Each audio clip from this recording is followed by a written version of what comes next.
Because to be honest, you know, Bud, they got him at #1 pound for pound, him and Inoue, you know what I'm saying? And the way I see it, my boxing brain is the only person I can actually see got a chance to actually beat him is you. Yeah. You know what I mean? So I think that's when we'll kind of make it more like one of those moments. That's the fight that everybody want to see. Yeah. I want to do it.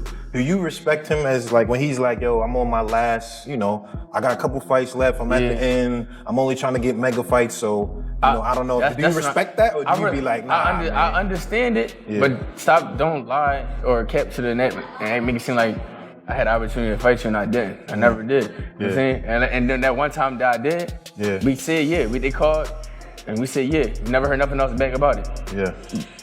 So I mean, I respect it though. I mean, get your money. You know what I'm saying? Do your thing, but don't be capping on the net. All right, fight fans, the young lion is back. Jaron "Boots" Ennis is challenging Terence Crawford, and he's speaking boldly. Boots said clearly that this is the fight everyone wants to see, and he's ready to make it happen. About the Terence Crawford fight, I'm tired of answering questions about it. He already said millions of times that he not fighting me or looking my way, so I'm just tired of answering those questions, you know. And if a fight happened, it happened. You know, I wanted it to happen, but if not, He made it clear that he respects Bud, especially since Crawford has mentioned he only has a few fights left and is focused on big matchups.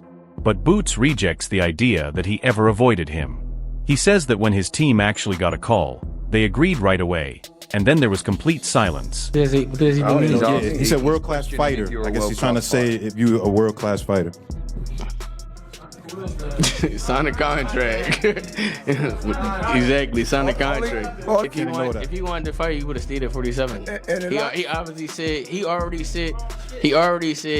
he wanted to move up and accomplish to be undisputed at 54 or something like that. So right now, we ain't worrying about Crawford. We're going to clean 147 now, then we're going to move to 154. If he's there and he got a belt, we coming after him.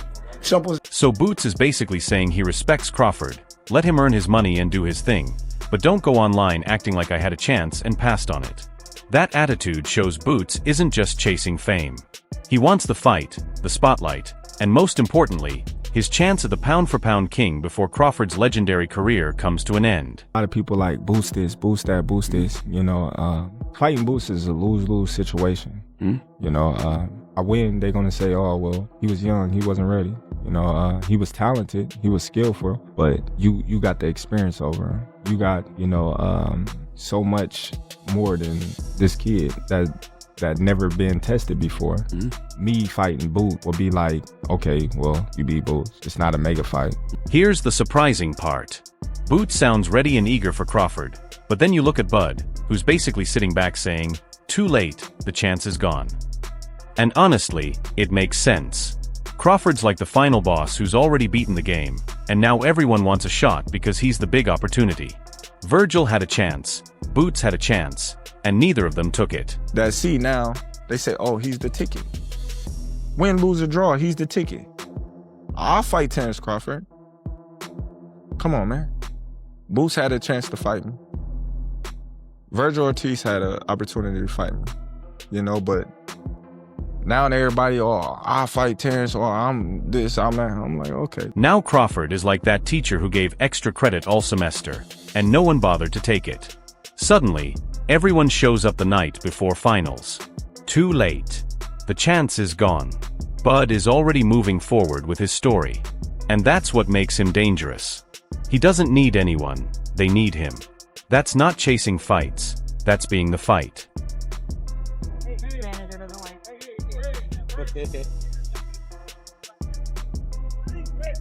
Thought you wasn't gonna watch it. But here's the truth. We both know boxing is as much business as it is bravado. If Boots really wants that shot, he needs to stop tweeting and start putting serious offers on the table. Dates, TV networks, guaranteed purses. Y'all had y'all opportunity, you know, y'all went elsewhere. But now that y'all see I'm the ticket, now y'all like, oh yeah, we want to fight Terence Crawford. We want Terence Crawford. That's the narrative now. We want to fight Terence. I'm all for the drama, but at the end of the day, fights happen when money, timing, and ego line up. I respect Boots for speaking up. He's got the drive and the record to back it. But you can't complain about missed chances if you don't take the steps to make them happen. If he truly wants to be the one to close Crawford's chapter, then it's time to act. Negotiate smart, promote hard, and be ready when Bud says go. When that bell rings, there's no sympathy, only legacy. That stylistically would be, oh my goodness, it's a fight between Terence Crawford and Jaron Ennis. I don't think I think that's going backwards for Terence. To that point, Jaron doesn't have the kind of accolades. He doesn't sell to the mass and all these. So this fight was perfect timing for both these guys. Just when you thought the back and forth between Crawford and Boots was heating up, here comes Tim Bradley crashing in like the uncle who shows up at a barbecue uninvited and digs in first. Tim didn't just challenge Boots. He hit him with a classic, "Who have you beaten?" It's like showing up with straight A's in middle school and bragging you're ready for Harvard. Bradley isn't buying it. It's a different type. Like, you can be riding that wave. You've been getting all these knockouts of all these other different guys, but you've never been in the ring with an animal like Crawford. And when you get in there for the first time and you get hit upside your head, I would hate for him to get in this type of fight with. And honestly, I see his point. Boots has looked unstoppable against the opponents he's faced. But facing Crawford is a whole different level. It's like going from sparring with your little brother to getting hit by Mike Tyson in your living room. Bradley's message is clear. You need to prove yourself against real veterans before talking about taking on Mount Bud. And he's a spectacular fighter. Boots is a spectacular fighter. I'm a fan. I'm a fan of Boots. I think he's next. But he needs to be tested. And let's be real, Boots can earn that shot. But he needs experience, not just highlight reels. If he wants Crawford, he has to show he can handle a veteran's power first. And stop making claims his record can't back up. Until then, we watch, judge, and enjoy the drama, because boxing has never been this entertaining. Makes a lot of mistakes, shows a lot of inexperience, rushing in there, trying to go for the kill, leaving himself wide open, leaving himself exposed. There's a lot of things that come along with that. And guess what? When you get in the ring with a Crawford that knows how to use his feet, that knows how to move and let you come to him, and so on and so forth, guess what? He's going to set you up, he's going to lay a trap, and he's going to catch you, and he's going to knock you. And just when Bradley was shutting the door on Boots like a grumpy bouncer, Eddie Hearn jumps in saying, "Hold on, let's make Ennis versus Crawford happen." That's the kind of chaos I love. Boots put on such a sharp performance that Eddie couldn't resist already thinking about the matchup. We're talking two of the slickest fighters in boxing, both with a mean streak. They don't just want to win, they want to erase you from a highlight reels. That's the kind of fight where you don't blink, because one mistake from either guy could define their career. I'll lure Crawford back after Canelo, do you think? Boots against Crawford is the best fight in boxing. Unbelievable fight. But look, he's got Canelo and, but I just, as a fan, for me, you got two of the best technicians. And tell me you wouldn't pay big money to see if the young lion really has what it takes to challenge the king before he retires. Because if Crawford is truly on his last lap, he's not wasting time on easy fights, he's swinging for the fences. And Boots is the perfect storm, young, hungry, and bold enough to think he can solve what no one else has. This isn't just a fight, it's a generational showdown.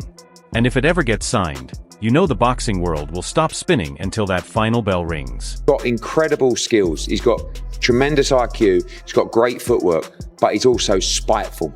And you look at fighters in the past that have got great skills, sometimes they haven't got devastating punch power, they're not trying to force a stoppage, they're not spiteful with it. He is. He's 34 wins with 30 knockouts. So just when Eddie Hearn was hyping up Boots versus Crawford like it's the must-see fight, Blue Blood jumps in with the receipts like a lawyer in the final courtroom scene. He's saying Crawford already wanted Boots. The call was made, Crawford said, "Let's do it." And then suddenly Showtime's schedule got packed tighter than a Black Friday sale at Walmart. No dates, no progress, just a lot of "we'll see" and more excuses than a kid who didn't do his homework. If that's true, then Boots wasn't dodging Crawford in the ring. He got blocked outside the ring by network scheduling. Imagine training for your dream fight only to be told, "Nope, Tank's on Saturday, Canelo's next month, and you'll have to wait." That's not dodging. That's boxing politics at its finest. Ennis versus Terence Crawford. This is what Steven Espinosa said. He said there's no dates, and then he said that if they did make the fight, they wanted to be in full control.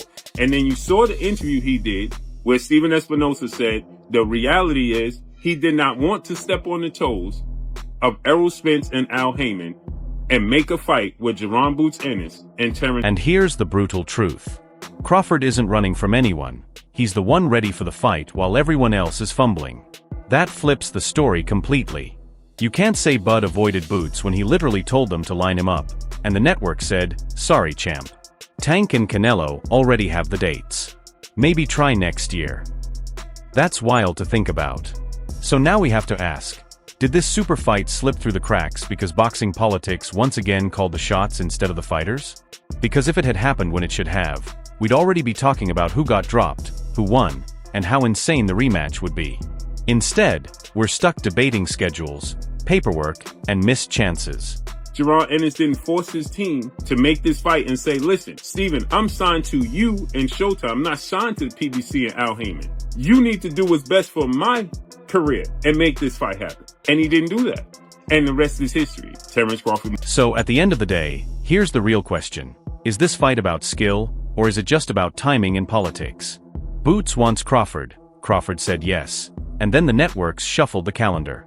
Meanwhile, Bradley's calling it out, Eddie's pushing to make it happen, and the fans are left waiting. So, is Boots really ready to dethrone Bud? Or is this just another what if that will live forever in boxing debates? Drop your thoughts below. I want to see the hot takes, wild predictions, and honest arguments in the comments.